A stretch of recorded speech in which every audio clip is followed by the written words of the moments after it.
considerado el autor de la mítica de la edad de pero sobre todo está aquí porque en esa visita de Warhol a España, él era el director de la Galería Fernando Vijande, recibió al rey del pop, estaban todos los cuadros cuando él vino, los vio ahí puestos en el garaje, decidió dónde se ponían, los cogió con sus manos y los colgó en las paredes. Y bueno, pues nos va a contar realmente lo que pasó en esos días y cómo lo veía. Y luego hay una anécdota fantástica que a mí me encanta, que al rey del pop le regaló un cartel de toros con su nombre. Y Andy Warhol se volvió loco. El cartel de toros con su nombre, y que quería ya carteles con los nombres de todos los artistas, y ahí se encargó Armando de ir a buscarlos. Y sin más vamos un poco a empezar a hablar de esto, pero antes de empezar a hablar de esto, quería que vierais un tráiler del documental que estamos haciendo, que nos pondrá todo esto en contexto. Y entonces voy a decir esta cosa que siempre he querido decir, es adelante vídeo. Gracias. Muchas pues, muchas gracias. Espero que les haya gustado y cuando... Uy. Está un poco... ahora, perfecto, ya está bien. Bueno, muchas gracias, espero que les hayan contado. Yo estoy súper emocionado, porque si no lo sabéis, Fernando Vijande era mi padre. Uy, me voy a... y me emociono. Entonces preguntaréis por qué este proyecto y por qué ahora. Pues hace, bueno, aproximadamente 2 años, la Fundación prestó uno de los Sumao, se lo prestó a una exposición que se llama Andy Warhol y el arte mecánico. Y en esa exposición, pues conocimos a Patrick Moore, que es el director del Museo Andy Warhol de Pittsburgh. Y hablando de Warhol nos dice, hombre, es que fuera de España realmente se conoce muy poco de esta visita, muy poco se lo significó. Y a mí me parece que es una exposición fantástica, maravillosa, que otra vez casi Andy Warhol se adelantó a su tiempo, la temática que decía, pero digo, fuera de España no se sabe, dice, deberíais hacer un documental. Y la verdad es que nosotros le tomamos la palabra y por eso estamos aquí. Pero luego los preguntaréis, ¿y qué pinta la colección Suñol en todo esto? No, pues pinta todo, porque en el ADN de la colección Suñol está Andy Warhol y está Vijande. En el fondo, los orígenes de la colección Suñol son una historia de amistad entre un coleccionista, que era José Suñol, que era mi padrino, y un galerista, Fernando Vijande, que como os he dicho era mi padre. Y entonces, pues, entre los dos había una química excepcional, eran amigos de toda la vida. Y bueno, pues uno le gustaba coleccionar, al otro le gustaba vender. Y bueno, pues yo desde pequeño vi un poco cómo esto se iba forjando. ¿Y por qué está Andy Warhol en el ADN? Porque Fernando pensaba que Andy Warhol era el mejor artista del siglo XX y que cualquier colección que se preciara tenía que tener un Andy Warhol. Entonces ya en el año 1975 se fue a Turín, a la Galería Galatea, y compró uno de los 10 Maos originales. Después compró una serigrafía de Ladies and Gentlemen. Después compraría una de las famosas serigrafías de la Lata Campbell. No es que la que le gustara, pero bueno, era imposible tener un poco a Warhol si no tienes una Lata Campbell.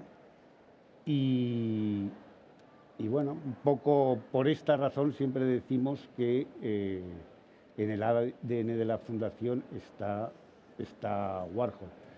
Y bueno, yo creo que sin más vamos a ir a esta rueda de prensa, porque a los que queréis oír son a ellos. Yo la verdad aquí soy como un poco un invitado de piedra, de estos que solo miran y dan tabaco, se ofrecen. Bueno, ahora ya ni eso.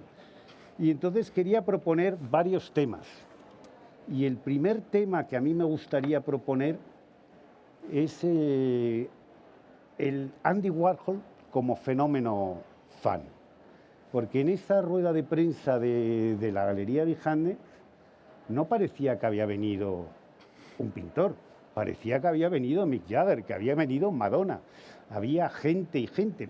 Y solo para ponerlo un poco en contexto, una semana antes, a 2 manzanas de la Galería Fernando Vijande, vino otro auténtico dios del pop, que era Roy Lichtenstein, a presentar su exposición en la Fundación March. Era un pedazo de exposición. Roy Lichtenstein es un pedazo de artista, pero fue tristemente una exposición que no trascendió el tema meramente cultural, artístico. Y en cambio, una semana después, se montó un guirigay tremendo. Ahí la prensa, la gente, todo el mundo quería meter. Y entonces, ¿qué es lo que hace que Andy Warhol sea más que un artista? ¿Qué hizo que esta rueda de prensa pues haya perdurado en el tiempo, sea casi un icono de la transición, de cuando hablas? Pero bueno, hablar, contarme, decirme. A ver, Rodrigo, me miras a mí, pues voy a tomar yo la palabra. Primero, para agradecer formar parte de este proyecto.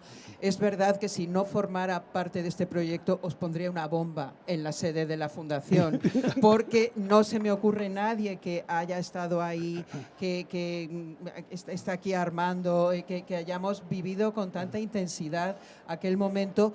Como fans, has usado una palabra muy adecuada. Aquí hay un subtexto que me parece muy interesante, que es Suñol más que un coleccionista, Vijande más que un galerista, Warhol más que un artista. Y esa es la razón de todo esto. Son personas excepcionales que van más allá de su propia obra y de su propia dedicación. Los que vivíamos en un determinado Madrid, porque es un determinado Madrid y en una determinada España, vivíamos fascinados por Warhol y por todo lo que le rodeaba, desde la música de la Velvet Underground hasta sus libros o el interview. Éramos muy pocos. Y no estábamos bien vistos. Esa es la realidad, quiero decir. Aquí la abstracción y Cuenca pesaban mucho, y todo lo que no, digamos, participaba de esos principios era considerado una frivolidad. Sobre la visita hablará mejor Armando, porque contáis que es la primera vez que en una galería se cobra por entrar. Hicisteis unos tickets maravillosos de 200 pesetas y se cobraba entrada, porque si no hubiera sido imposible. Creo que fue muy importante. Se habla mucho de que esta visita no aparece en los diarios de Warhol porque no tuvo ninguna importancia para Warhol. Un poco cierto es, porque eran esos tours europeos que hacía Warhol para recaudar dinero, para vender cuadros. Ahora nos contará Armando cuántos cuadros se vendieron de esa exposición, para hacer retratos a los famosos. Stop right there. Why? Stop right there. Because you just mentioned that you had to pay to go to the gallery. Yes, sir. So let's talk about that. Because normally artists never pay for anything, let alone go into an art gallery. So let's dissect that, okay? Could you please tell us what's the story? Go ahead. Español. Sí, el día antes de la inauguración, aparece Fernando a las 10 de la mañana y dice: he pensado que vamos a cobrar la entrada. I'm sorry, but I had to. ¿Cómo, Fernando? ¿Qué dices? Hay que cobrar la entrada, porque claro, esto no es una exposición normal. Rápidamente, telefonazo a José Alex Sanco, que era el que diseñaba los catálogos y la imagen de la galería. José encarga entradas. Vale, venga, pues nada. Cogió una imagen de las cruces, pam, pam, y tú has dicho 200, eran 100 pesetas. Eran 100 pesetas. Entonces se encargaron 5.000 entradas, de estas así numeradas y tal, ¿no? 5.000 entradas que se convirtieron a la semana en otro taco de otras 5.000 entradas. O sea, por la galería pasaron 10.000 personas. Recuerdo que vino indignadísimo el presidente de la Asociación de Galerías, porque claro, las galerías son de entrada libre, no se course. cobraba. Of Y course. vino indignadísimo y Fernando le dijo, mira, Perfect. cuando tú traigas a Warhol lo traes gratis, pero yo en mi galería cobro. La gente no solamente, o sea, no hubo nadie Tough guy. que reclamara o nadie que dijera esto es un robo, esto es un asalto. La gente, y yo me imagino, todavía conozco personas que tienen enmarcada la entrada. How much are they now? How much was the ticket? I can sell you mine. You have tickets? I have a couple, yeah. Wow. Sí, What did they look like? black and white. On the back side, there is the crosses, Yeah. and on the right is Andy's signature. He signed it for you. Yeah. Did he sign all the anybody that asked he signed? I remember for sure. Yeah, Jose Alex Sanco, who was one of the artists of the gallery. Do you have a signed ticket? No, I don't. Do you have a signed ticket? I don't, but I mean, for the exhibit that we're going to Sí, do it, dejaré nos lo va a las, dejar. Oh, you're sí, going to We are going to recreate. recreate them. Sí. Bueno, yo voy a hablar en español Sí, para que sí, no sí, haya sí, mucha sí. locura de eso. Tú, Disculpad que como a ti te se me traducen, mezcla. al final nos acabamos mezclando. Okay, whatever. Entonces, cuando vamos a hacer la exposición en el Lázaro Galdiano, Armando nos va a dejar un poco de memorabilia de esta, porque yo sé que se firmó de todo. A ver, que yo sepa, se firmaron bonobuses. Habla de cuando se firmaban Perdón, en Yeah, of estas course. entrevistas que hemos hecho nos han contado que se firmaron todos los catálogos y cualquier cosa que cualquier fan le llevara a Warhol se firmaba, Yeah, porque era, yes. era lo que Warhol sentía que había que hacer. Sí, y estaba, bueno, ahí al lado, pegadito en esa rueda de prensa, que todos habéis visto las fotos, pues está Christopher, más jovencito, en esa época la verdad que estaba hecho un pincel, ahora está muy bien, ¿eh? Ahora es un señor maduro, pero allí era un poco golfete y estaba y se firmaba de todo. Incluso, quizá nos lo confirme o no, pero las leyendas urbanas dices que hasta se firmaron papelinas. ¿Tú sabes lo que es una papelina? Una papelina. Oh, yeah, I'm sure. I'm sure. Well, is that Yeah. como a esa inauguración iban de todos, modernos, no modernos, drogatas, no drogatas, rockero, punky, de todo, pues alguno que ya no decía, ¿qué me puede firmar Warhol? Y dice, toma, ¿quieres un poquito? Y firma. But I can interrupt. I can interrupt this for 1 second, just so you know. I have a pen, and Andy Warhol went to Catholic school. Chris Makos went to Catholic school. So when you learn how to write your name, it's this system where you just have to do these circles over and over. It's called the Palmer method of learning for children. They don't do it anymore. So if you went to a school, all the boys and girls learn to do the same style of signature. So I can do a very good Andy Warhol signature. I'll show you later if you have a paper and a pencil. Because, I mean, not that I did this, but some of the Andy things are signed by other people, like, you know, that worked at the factory, or that's at least the legend of it. But I do a very good Warhol signature just to prove what that was like. How was your visit that day with Warhol? That week, you were here That for a was- week. As I mentioned to somebody at a local newspaper, what was so fascinating, what stood out, and I said, what stood out were the parties. And I would include the exhibition as a party. But Fernando was quite social. You know, art dealers are social. They know all the right people at the right time and the right moment. And so that was the connecting point. That was the airport. That was the railroad station. That was the bus station where all the different people collided, whether it was a rock star like Alaska, or it was a singer like Miguel Bosé, or it was a filmmaker like Pedro Almodovar. These people were all at the beginning of their career, and to have a American pop icon in the presence like that, it was like we were all being blessed by the same sort of art god. And these are special moments, and one side would be the sister of the Queen, and another one would be like a punk rock star here. It was sort of what was quite natural in New York City. If you've seen the movie Maestro with Bradley Cooper, there's a lot of scenes about uptown meets downtown, and it was especially related to like gay culture. All the poets, the artists, and everything were always downtown in the West Village where I live. But there was the uptown scene, which is the Dakota, where a lot of that movie's shot.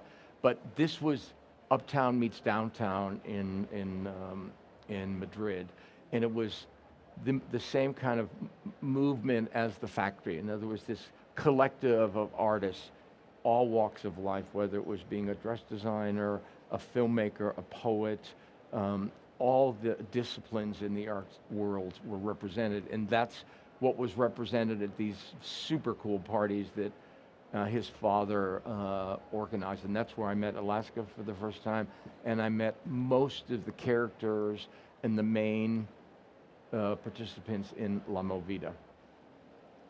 Sí, porque luego los has fotografiado a todos. Algunas de tus fotos de gente de La Movida son icónicas. Y las publicabas luego en la revista Interview. In Interview. Yeah, for me, taking, the pictures of La Movida, some beautiful ones of Alaska, and Agatha Rose de la Prada, Bibi Anderson, Miguel Bosé. I came back on a second trip because I was so excited by the Warhol exhibition and stuff that there was no time to do all of these things. And then Andy and I talked about, why don't we do a whole spread on the Spanish culture and do portraits of all these famous emerging stars. So I came back on a second trip, and that's when I really got to know Alaska and all of the people that I had just mentioned. And if you can find those interviews, they're quite rare, but everybody in La Movida is represented in that particular issue. And that was like the coolest pop icon magazine blessing this whole movement and saying, this is super cool, appreciate it, understand it, because we love it. And from that day on, the Spanish people have been so kind and generous to me because we brought a brand new audience to the Spanish culture, that Americans who don't understand the difference between Mexican culture, Puerto Rican culture, and they think it's all the same thing, So we tried so hard to show this incredible culture to especially the New York audience, but the major centers, New York, Chicago, Miami, where people saw that. Pues hablando de sitios o de underground donde todo se juntaba, ¿por qué, Armando, tú no nos cuentas un poco qué era la Galería Fernando Vijande y cómo era físicamente el espacio? Porque yo creo que mucha gente, ha oído hablar de la Galería Fernando Vijande, ha oído hablar del garaje, pero no sabe exactamente a qué nos referimos. ¿Y por qué no le cuentas? Bueno, es que entonces mucha gente no había nacido. La verdad es que es un poco extraño hablar de estas cosas 40 años después, ¿no? Afortunadamente todavía nos queda algo de memoria y podemos reconstruir.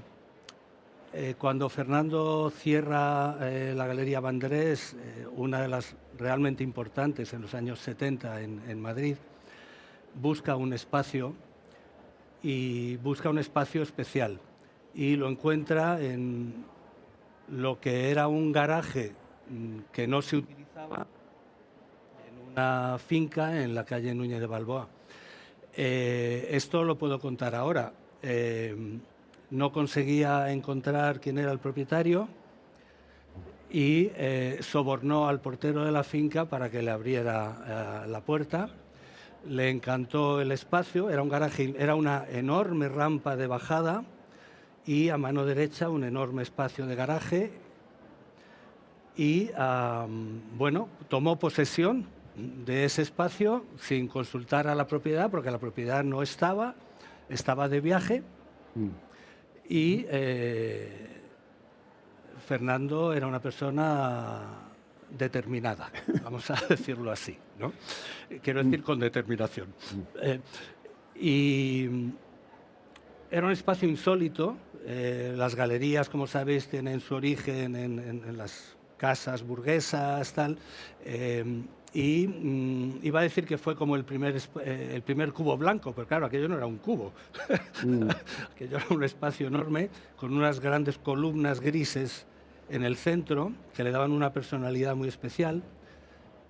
José Alexanco diseñó unas escaleras de bajada, estaba la rampa, pero unas escaleras de bajada metálicas que hacían un ruido cuando se bajaba por ellas, con lo cual no teníamos necesidad ni de cámaras de seguridad ni de nada, se sabía cuando alguien entraba en la galería perfectamente.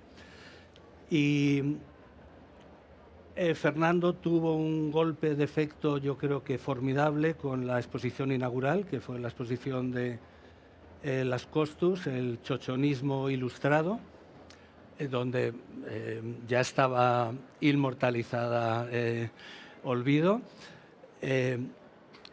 donde puso, yo diría que puso patas arriba el mundo del arte español. Es decir, era una exposición que ninguna otra galería se habría atrevido a exponer. Era lo que se llamaba entonces, en el mejor de los sentidos, bad painting, pero que cubría todo el imaginario de la dictadura. Desde retrato de doña Carmen Polo hasta el Valle de los Caídos, etcétera, etcétera, etcétera, ¿no? Eso, claro, en el año 81 fue, me parece, sí, el año 81 fue un verdadero aldabonazo, que lo que hizo fue atraer a la galería precisamente a todo ese público del que hablaba Alaska, toda esa minoría, porque al final era una minoría, ¿no?, que estaba ya cociendo la nueva ola y lo que sería luego la movida, ¿no? Y toda una nueva generación, pintores, diseñadores, músicos, papanatas, poetas, que tenía de alguna forma que entrar en el mundo cultural, ¿no? Yo siempre he dicho que lo que se llama la movida en realidad fue la incorporación al mundo laboral de una nueva generación, pero no al mundo laboral que nos estaba destinado, sino al mundo laboral que nosotros construimos. Es decir, había gente que quería cantar, pero no había locales de ensayo, con lo cual hubo gente que puso locales de ensayo. Había gente que quería hacer no sé qué, con lo cual, es decir, se creó una infraestructura, se inventaron profesiones, fue así. Manager, ¿no? Casa de discos, ¿no? Entonces, la Galería Vijande, con esa inauguración, estableció un vínculo muy directo ya con esta, voy a decir, nueva generación, ¿no? Yo creo que el único artista que en aquel momento tenía un cierto reconocimiento era Guillermo Pérez Villalta, también porque había expuesto ya en Vandrés un par de veces, pero el resto de esa generación, de la nueva figuración madrileña, todavía no había roto, no había entrado realmente en el circuito como luego lo hizo, ¿no? Una nota para demostrar el nivel en el que Fernando trabajaba. Éramos 12 personas trabajando en la galería. Una galería normalmente es un negocio de un propietario y 2 ayudantes con suerte. Éramos 12 personas, entre ellos 2 fotógrafos en nómina, uno dedicado a hacer color y otro dedicado a hacer blanco y negro. Se fotografiaba cada obra que entraba en la galería en blanco y negro, diapositiva, 8×12, en color exactamente lo mismo. O sea, esto os pone en un contexto de un entendimiento de lo que era necesario si querías cumplir tu ambición de ser un galerista internacional. una estructura sólida donde los trabajos estaban muy repartidos y donde la confianza de Fernando era absoluta. Yo tengo que recordar aquí a Blanca. Sí.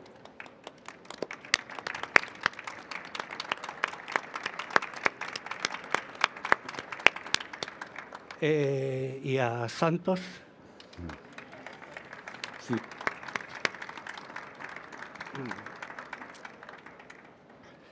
Como decía Christopher antes, quedamos pocos. Sí. Estamos aquí 40 años después, pero estamos.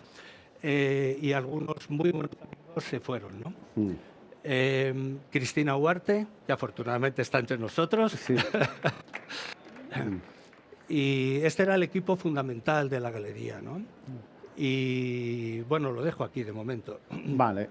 Hombre, tú también en esa exposición inaugural de Costus y del Chichonismo Ilustrado, sabemos que también había un dibujo tuyo, ¿no? También estaba, o al menos en el catálogo lo aparece. Sí, estaba, porque aquello fue coger todo lo que había en la casa, donde algunos hacíamos tonterías, como es el caso de mi dibujo, para montar una especie de visión colectiva de lo que pasaba en Casa Costus, pero los artistas, obviamente, eran Juan Carrero y Enrique Naya, eso es indiscutible. También, como decía Armando, estoy presente, creo que de una forma que me parece más importante y me gusta más, en uno de los cuadros o en varios de los cuadros de la exposición como persona retratada.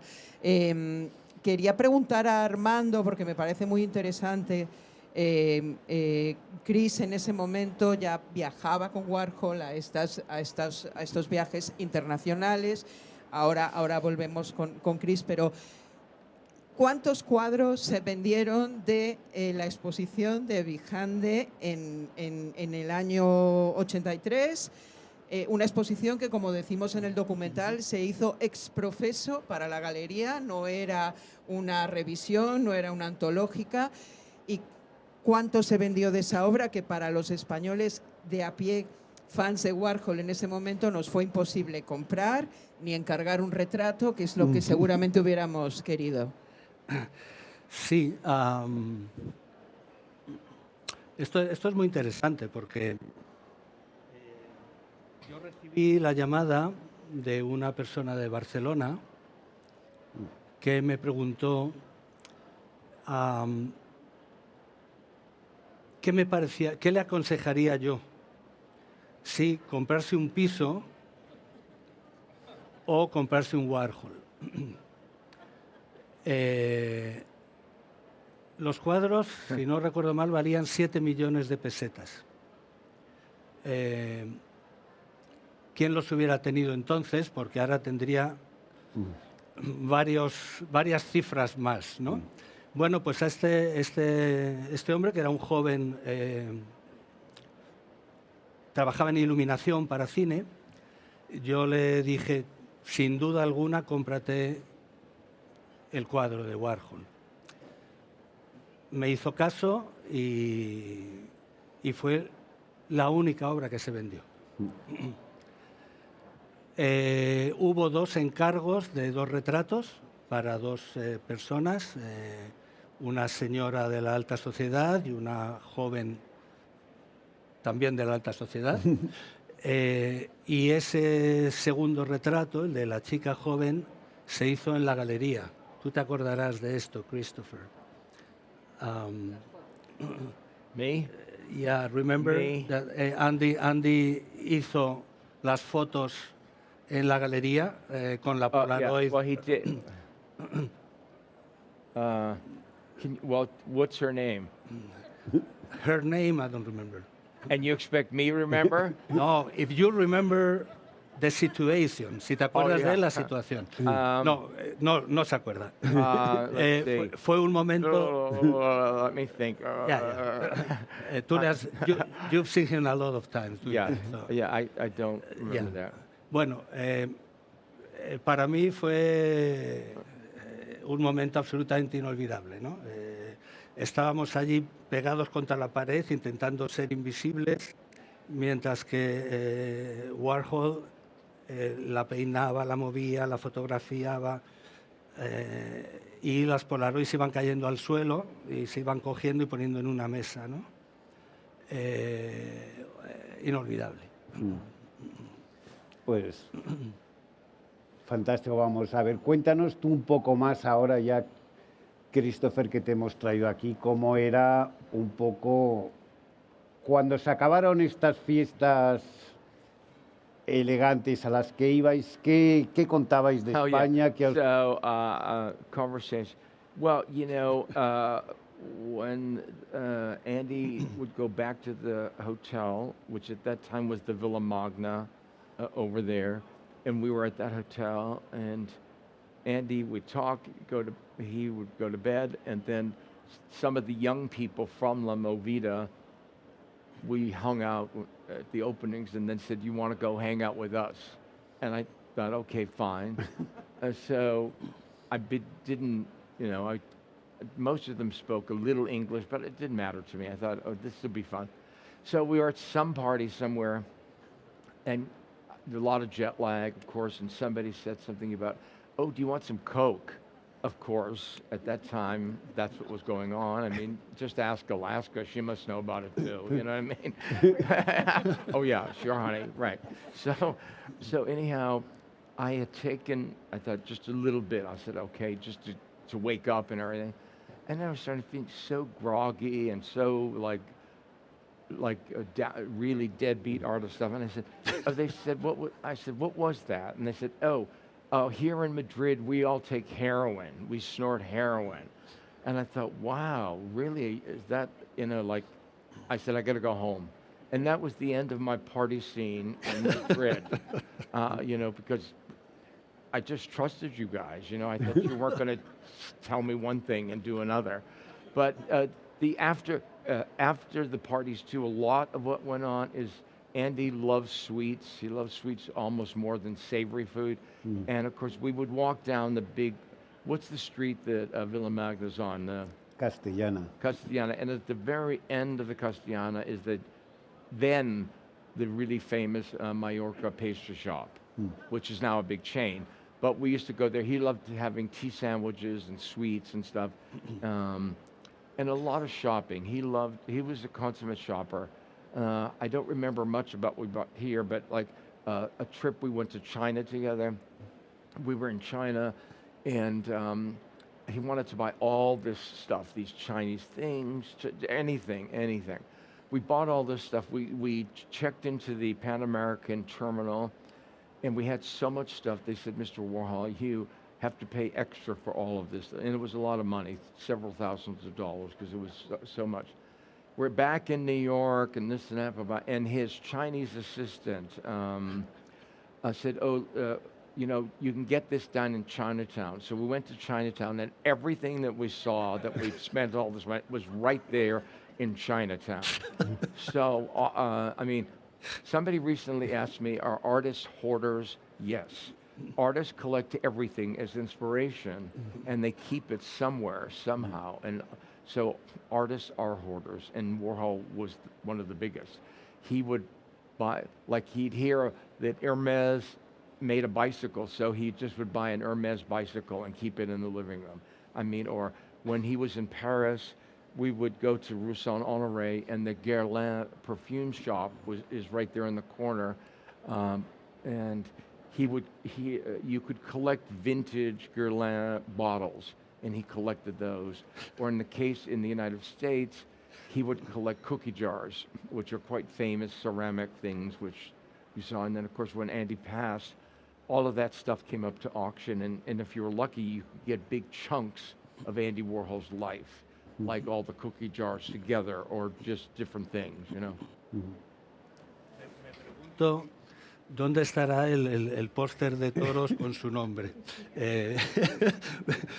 Claro, entonces no había móviles, nada. Se me olvidó hacer una foto, podía haber hecho una foto. Pero es probable que aparezca. You probably get one. Armando, es probable que aparezca porque uno de los momentos álgidos para todos los que participamos en este documental que estáis creando fue la visita en el Museo Warhol de Pittsburgh a la sala cerrada donde están las cajas, las cápsulas del tiempo, y donde su conservador abrió unas cuantas donde, bueno, Rodrigo tuvo una regresión porque vimos notas manuscritas de su padre, papeles del Hotel Villamagna con notas. Es decir, se ha dicho mucho que esta visita de Warhol no aparece en los diarios porque no tenía importancia. Bob Colaccello nos apuntó a quizá otra posibilidad. Cuando Warhol viajaba, no llamaba tanto para dictar los diarios porque era muy caro. Entonces, Fred Hughes intentaba por todos los medios que cuando Warhol estaba de gira no hiciera las llamadas de varias horas para contar su día, para que luego fuera transcrito en los diarios. Pero sí se ha encontrado en las cajas, entonces quizá también nos explicaron que las cajas, más allá de lo que pensamos que está todo estructurado por años, no, es un batiburrillo donde se llevaron para poder ordenar cuando se hizo la última mudanza de Factory, y probablemente ese cartel puede aparecer en una caja en el futuro y será maravilloso verlo. Sí, le gustó tanto que al día siguiente vino con una lista como de 15 nombres para encargar, para regalar a su vuelta. Sí, sí. Hay una cosa que nos contó Macos en Nueva York y que tú suscribes. Siempre se piensa que Warhol, y sobre todo con estos documentales que estamos mirando y estos biopics, es una persona seria, severa, y los dos, sobre todo Christopher, que es quien de verdad lo conoce, hablan de esa faceta tan divertida de Warhol que tú has querido reseñar y de la que has hablado. Era... Yeah, I mean, if you saw the Netflix documentary, The Warhol Diaries, you know, filmmakers, they have to find a point of view.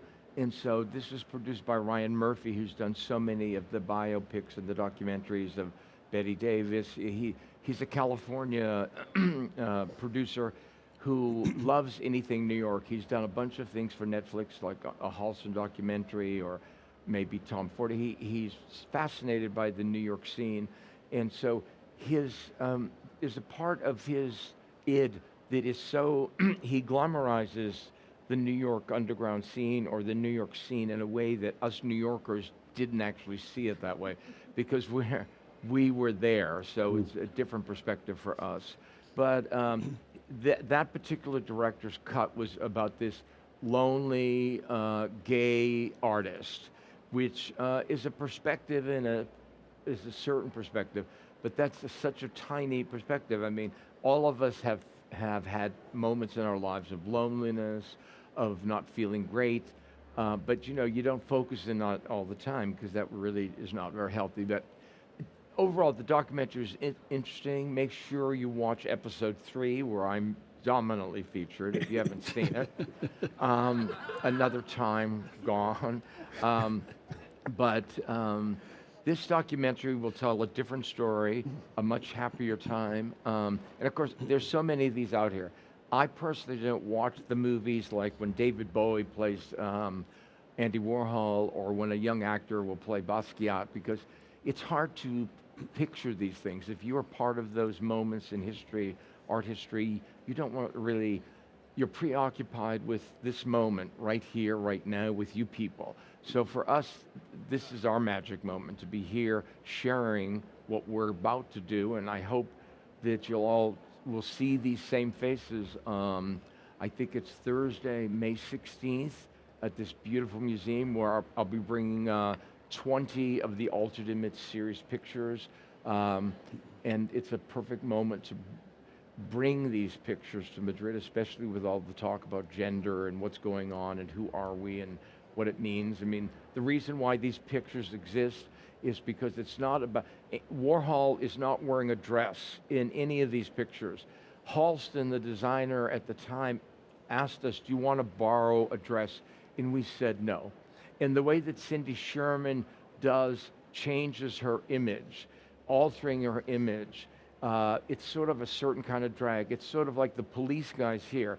their uniform is their drag. You know, when they take that off, it's something else.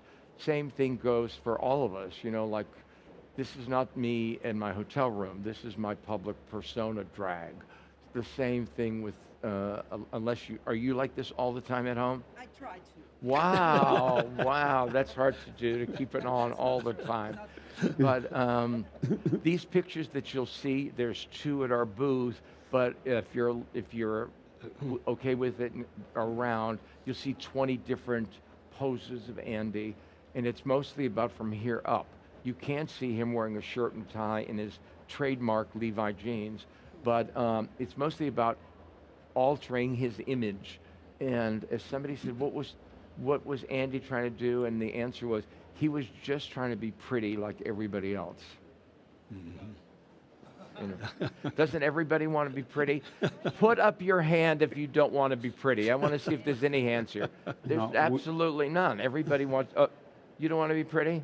The lady in the front row, what's your name? Stand up. Let everybody see you. It's so rare. Stand up, honey. Stand up. Vamos, Susana. Susanna, the one person that doesn't want to be pretty. Turn around so people can see you, Susanna. She doesn't want to be pretty. Give her a rod. She's not vain. Wow, the one lady that doesn't want to be pretty. Thank God there's somebody with no vanity in the room. But I hope you're all to see you, because there'll be more fun on the 16th where you get to see 20 of these things. Pues sí, será fantástico, ya os digo, el Lázaro Galdiano, que, bueno, que va a ser un diálogo curioso, porque, como nos decía un poco, es la casa de un coleccionista del siglo XIX que le gustaba de todo. Tenemos un poco hacemos parte de lo que es la colección, es un coleccionista del siglo XX, y Warhol, que en el fondo lo mismo, coleccionaba de todo. Es curioso que muchos de estos artistas de Nueva York les gustaba coleccionar de todo. No vamos a mencionar otro nombre porque luego se sienten celosos, pero ya que estamos aquí en Arco, quizá Armando también nos podía contar, pues yo creo que la primera vez que Fernando vino a Arco fue en el año 82, hace 42 años, que fue la primera, sí, la primera cita, y yo la verdad es que he hecho trampa para estas ocasiones. Como estamos haciendo todo este research para el documental, pues hemos encontrado uno de esos fotolibros que preparaba Pablo Pérez Mínguez, que los hablaba, que eran así maravillosos. Pues hay uno de cómo se montó el stand de la galería, pues Fernando Vijande, en el año 82. No recuerdo si te veo a ti montándolo aquí o no en otro momento. Aparece Santos y Fernando, y están con ellos Guillermo Pérez Villalta, que estaba montando su obra. Aparece Carmen Calvo. ¿Está por aquí, Carmen? Carmen Calvo sí está por aquí. Y, Where is she? Is she here? Is Carmen in the house? No sé, pero lo tiene aquí. Está aquí en Dos Estadios. Okay. También vino, bueno, veo que también hay fotos de Miquel Navarro. Sí, claro. Entonces, curioso, ¿no? Sí, la relación de Fernando con Arco era una relación curiosa, porque no te creas que estaba muy a favor de la feria. Pero bueno, se venía y se trabajaba, ¿no? Pero sí es verdad, también recuerdo que hubo un año que hubo una especie de boicot, sí, de algunas galerías. Sí. Pero vamos, ya como estaba diciendo Christopher, cuando estás ahí metido no estás tomando nota de las cosas, ¿no? Entonces, sí recuerdo el stand del año siguiente, que era un stand, una locura de Fernando, que era el stand era solamente para presentar el libro de Alex Sanco, que era un libro de este grosor, del cual no se vendió ni uno solo. Yo me chupé toda la feria en el stand y no apareció nadie por el stand a interesarse de los productos que había allí. De eso sí me acuerdo, ¿ves? Sí. Failure. ¿Ah? Failure. failure, total failure. Sí, sí. Sí, fracaso completo, sí. Pero eran... a ver, Fernando tenía un punto entre visionario y delirante, ¿no? O sea, hay que delirar para tener 12 nóminas al mes, ¿no? Pero también hay que tener la visión, For sure. ¿no? Y esa visión, pues, es la que trajo a Warhol, trajo a Mapplethorpe, que tampoco vendió nada, porque entonces la fotografía no era arte. Trajo a Longobardi, trajo a Hodike, trajo una exposición maravillosa de lo que se estaba haciendo en Nueva York, que era Psycho Pueblo. Hizo cosas absolutamente increíbles. Esto solamente lo puedes hacer si deliras adecuadamente. I like that. Psycho Fernando Town. estuvo quizás That would 15 sound so años. good. Su etapa de galerista fue de 15 años entre Vandrés y Vijande, y en esos 15 años hay 16 premios nacionales en los artistas que él presentó. La verdad es que es un track record espectacular. O sea, quiere decir que se equivocaba lo justo, ¿no?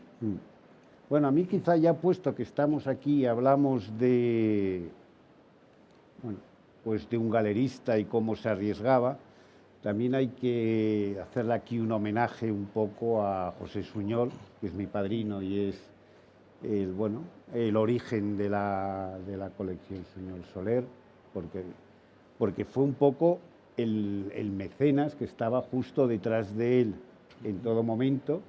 Yo creo que le compraba las mejores piezas de todas las exposiciones, entonces es un momento que ya aquí hago un poco propaganda. Si algún día queréis hacer una exposición de esos años maravillosos del arte que se estaba haciendo en Madrid en los 70 y en los 80, no os volváis muy locos, venir a la fundación, que tenemos pues todas las piezas icónicas, que en el fondo habéis visto las piezas icónicas de Pérez Villalta, pues no sé, Sí. todo lo compraba Pepe, y la importancia a veces en el fondo que es pues tener a alguien que confía en ti, que compra tu obra y que, bueno, porque os ayudáis, un coleccionista y un galerista se ayudan mucho, y ahora que estáis aquí en Arco, pues llevaros bien con vuestro galerista, confiar en él y con un poco de suerte, bueno, Mira, tendréis... quiero decir una cosa, hemos hablado antes de... But I don't want to forget, how many people have been to the Sunol booth? Raise your hand. Aquí, que no he estado en nuestro stand. Who's been to the booth? ¿Quién So- ha visto sus fotos? A ver, todos nosotros. Okay. Tenéis All right, que so ir, that la leaves verdad. half of you. So the other half, please go to the booth. We'll be there signing papers, looking at stuff. Please come over and see the pictures, because it's a preview of what's going to happen in a month and a half or so. So, I mean, I didn't mean to interrupt, but I want to make sure half of you, when you leave, we're going to wait here and watch you go. All right? So you have to go see this. Sí. No, yo lo que iba a decir es que al principio hemos hablado de esa figura de Warhol y de ser fans, ¿no? Fernando era fan. Fernando, cuando le interesaba un artista, se convertía en absoluto fan de ese artista y compraba todo. Es decir, muchos de los artistas importantes de hoy han podido hacer su carrera gracias al enorme apoyo de Fernando, que siempre era desde el entusiasmo.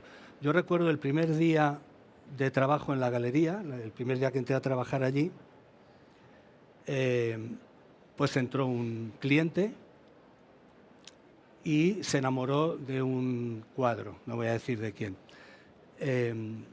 Y yo encantado, mi primer día, mi primera venta, maravilloso. Bien, se va, Y viene Fernando y le digo, Fernando, yo, orgullosísimo, mi primer día, mi primera venta, Fernando, he vendido este cuadro.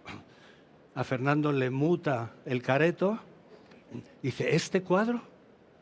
¿Has vendido este cuadro? Digo, sí. Dice, pero si este cuadro a mí me gusta mucho.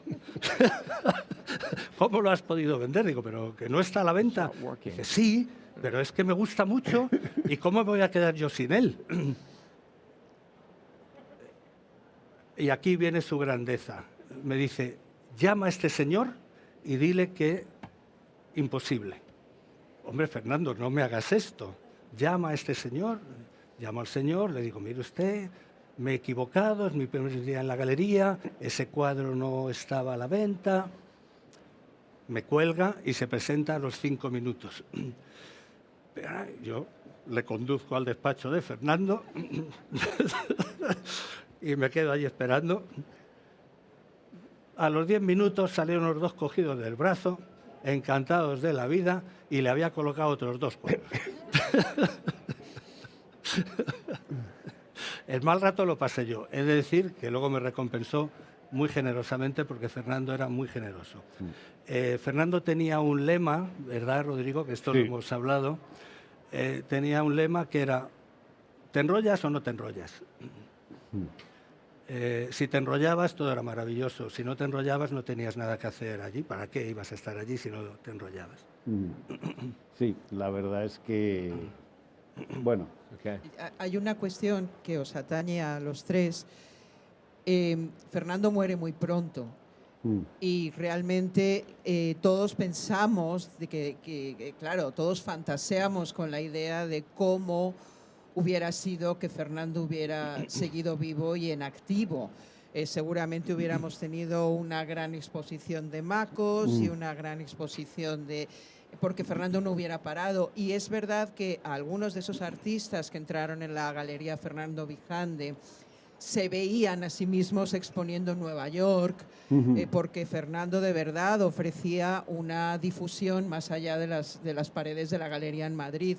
Entonces, no sé, Armando, esto es mucho fantasear, pero quizá la pérdida de Fernando en el momento que ocurre, yo creo que deja de alguna forma huérfanos a una serie de artistas que podían haber tenido una proyección internacional un poco más cuidada o un poco más real que si hubiera seguido él ahí. Absolutamente. Si Fernando hubiera seguido, el mundo del arte español habría sido muchísimo mejor y sobre todo muchísimo más divertido. Sin duda. sí, porque él tenía, la verdad es que para él era muy importante viajar, salir fuera, conocer mundo. La verdad es Yo que he estado en ferias después de la muerte de Fernando, Basilea, Berlín, la que queráis.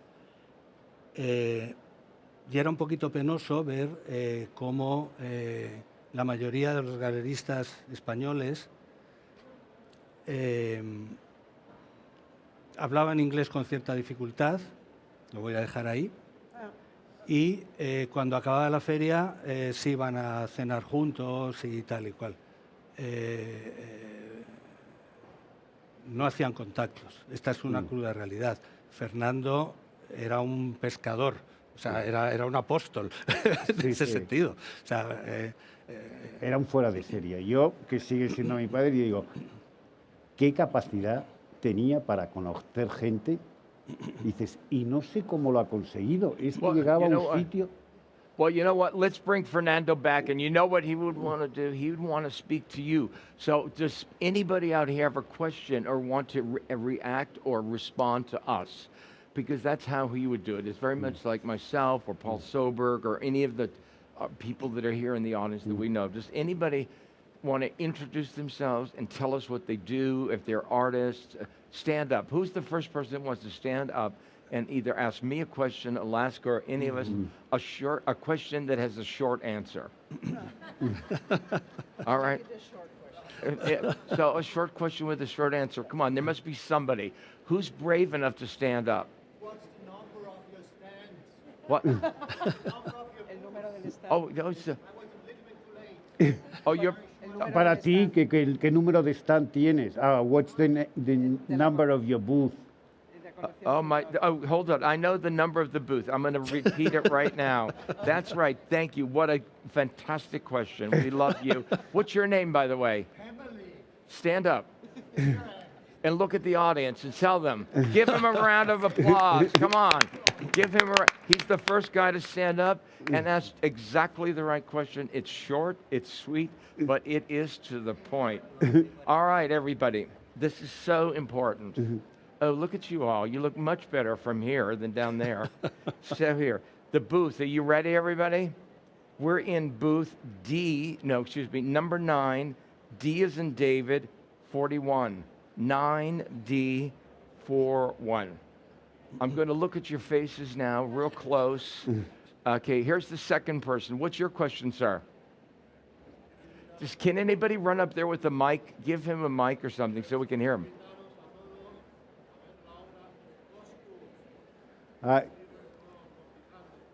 What's the question? It's not a question, it's an invitation because we're talking about some artists that opened que abrieron la galería de Fernando Vijande en la primera exposición y que tienen obra expuesta en esta edición de Arco. Y they're inviting you to go and have a look, okay? And what's your name, sir? Ricardo is the brother of one of the artists. Super cool. Thank you. And you want to know the booth, probably. Y Yeah. el número de stand nos...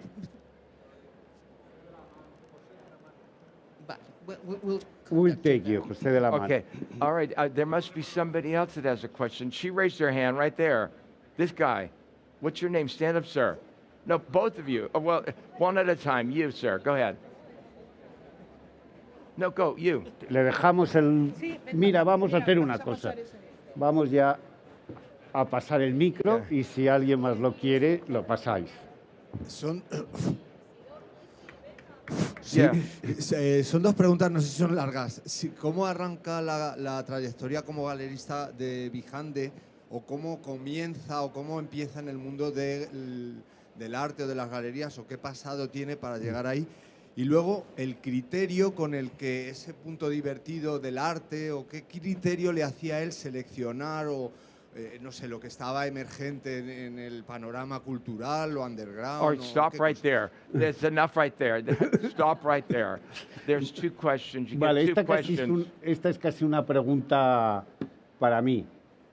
¿Por qué empezó una galería? It is. Yo creo que la It is. idea, él no quería empezar una Why galería. not? Él venía, siempre había sido un poco, quería encontrar su negocio propio y había decidido que, como le gustaba mucho Estados Unidos, que él quería comprar antigüedades por el rastro y en España y llevarlas a Estados Unidos y venderlas allí. Entonces dijo, bueno, tengo que hacer tener una tienda de antigüedades. Y abrió una tienda de antigüedades y alguien le dijo, bueno, en la parte de arriba aprovecha para enseñar algo que no sean antigüedades, estos nuevos pintores que va conociendo, y dice, bueno, y empezó a colocar obra, pues de artistas de ese momento arriba, y al cabo de 6 meses decidió que, pues que ya no iba a tener una tienda de antigüedades y que eso iba a ser una galería de artes. Un poco, pues como decía, una persona impulsiva de pronto decidió. Sus orígenes, decimos, no tenía una gran formación en el mundo del arte. Sabía mucho de antigüedades, era un tío muy culto, era un tío muy refinado y se fiaba de su gusto y realmente él exponía lo que le gustaba. Entonces lo que tenía era un ojo, un ojo, había visto mucho, era, no sé, refinado y al final todo lo que enseña al principio es muy ecléctico. Es quizá cuando hablas de Fernando lo que te sorprende es lo ecléctico que era, que de pronto enseñaba videoarte, pero después enseñaba figuración y después, no sé, de todo le gustaba y si a él le gustaba pensaba que lo tenía que enseñar y además tenía esta fe absoluta que si a él le gustaba es que era bueno y que a todos les tenía que gustar. Y bueno, con el tiempo se ha dado cuenta que acertó mucho. Otra pregunta. And speaking of art and mixing everything up, what Rodrigo's saying, this is a good opportunity to meet two really important people in our lives who are both artists. Paul Soberg and Mario, please stand up and come up front here. Come here. Mario, come here. You come over here. These are two other artists. Mario, Paul, tú puedes venir, Mario no. Now, come on. Yes, Mario, come here. Paul is an artist who has a show right now. Come up here, Paul. Come on, Mario. Es un relaciones públicas fantásticos. An international superstar. Yeah. Thank you very much. And Paul, give him a, come on. These are two unbelievable artists that mean so much in our lives, to Alaska and Paul in our lives. Come on, get up here, honey. What? Where are you right now? Gallery Vilizon. Sí, está. Paul tiene una exposición en la Pablo, Galería get a Villazar, picture of this en la group. calle Campo Amor 16, que aprovecho ya para verla. Inauguró ayer, la verdad es que me pareció una exposición fantástica. Es un artista, bueno, maravilloso, es un amigo extraordinario y la verdad que es tan simpático que nos encanta tenerlo aquí. Y tenemos aquí a Marcos, que le va a hacer ahí propaganda, sí o sí, aunque él no quisiera y le diera vergüenza. Yo estoy aquí, perdóname Diego, yo estoy aquí en calidad de entretenedora y de animar un poquito el público, como las vedettes.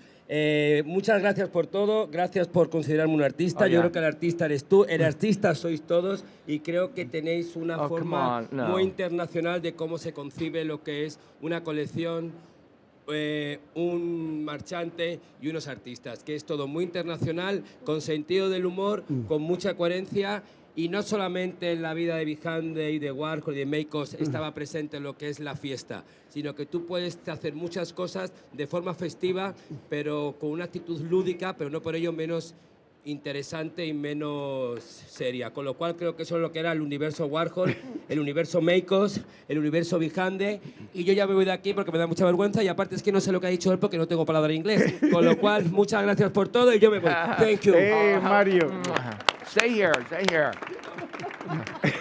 Que no te deja. Stay here.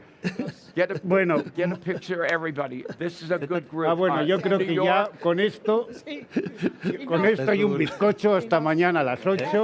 Thank you. Bueno. Muchas gracias. Thank you. Sabéis que vamos a hacer este documental, que lo presentaremos, bueno, en un festival de entre poco. Y en mayo, tenéis que venir al Museo Lázaro Galdiano, que si no lo conocéis es un museo espectacular que os va a encantar. Y vamos a intervenirlo con obras de Warhol y con obras de Christopher. Y yo creo que va a ser la exposición del año. Y bueno, espero que vengáis, espero veros a todos. Y bueno, pues muchísimas gracias por estar aquí. Muchísimas gracias, Alaska, que bueno, que eres una mujer maravillosa y nos encanta. Muchísimas gracias a Christopher y Armando, ¿qué voy a decir? Muchísimas gracias.